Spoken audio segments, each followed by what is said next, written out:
Plumes from Earth's mantle could cause supervolcano eruptions and Continental as well. This instability can have a lot of implications for the surface tectonics, but also earthquakes and supervolcanic eruptions. This is by Andrei Dragalian, Sputnik News on Bended Reality. The new research suggests that the two large low shear velocity provinces located beneath Africa and the Pacific, respectively, differ in how close to the surface of the planet they extend. Researchers from Arizona State University, ASU, managed to gain new insight into the so-called large low shear velocity provinces, LLSVP.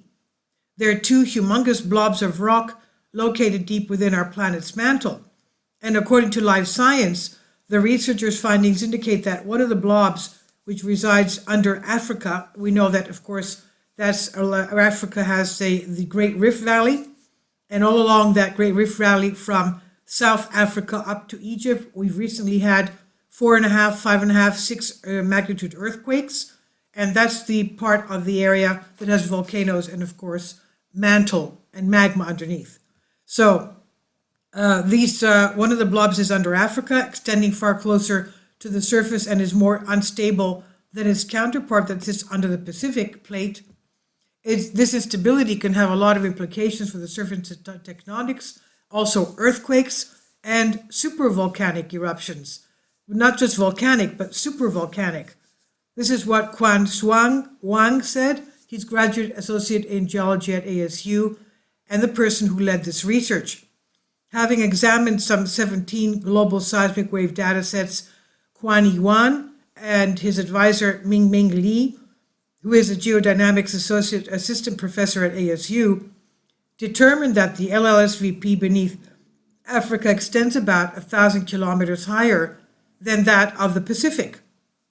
So it's closer to our crust. Juan also argued that since the African LLSVP appears to be much taller than the Pacific LLSVP, it must be a lot less dense as well. Well, that stands to reason. Now, because it's less dense, it's unstable, he said, quoted by a media outlet, with the LLSVPs suspected of being the source of hot plumes of mantle material rising up. Juan suggested that such plumes may cause calamities such as supervolcanic eruptions or even possibly a continental breakup. As we know, Madagascar used to be a part of East Africa, and look how far it is from Africa. Now, he noted that with the African LLSVP being very close to the surface, there is a possibility that a large mantle plume may rise from the African blob and may lead to more surface rising and earthquakes and supervolcanic eruptions. This is on Bended Reality. And let's remember that the location of this, the magma around the Great Rift Valley of Africa, that's where the Nile River originates. And if that sloughs off, that's the end of the Nile River. Please leave your comments and thank you for your support. Please support my Patreon account. The daily posts are 5 videos daily, and they are totally different from what I have on my YouTube channel. Thank you so much for your support and that you find all my content so interesting. You'll find the Patreon account details in the description box below.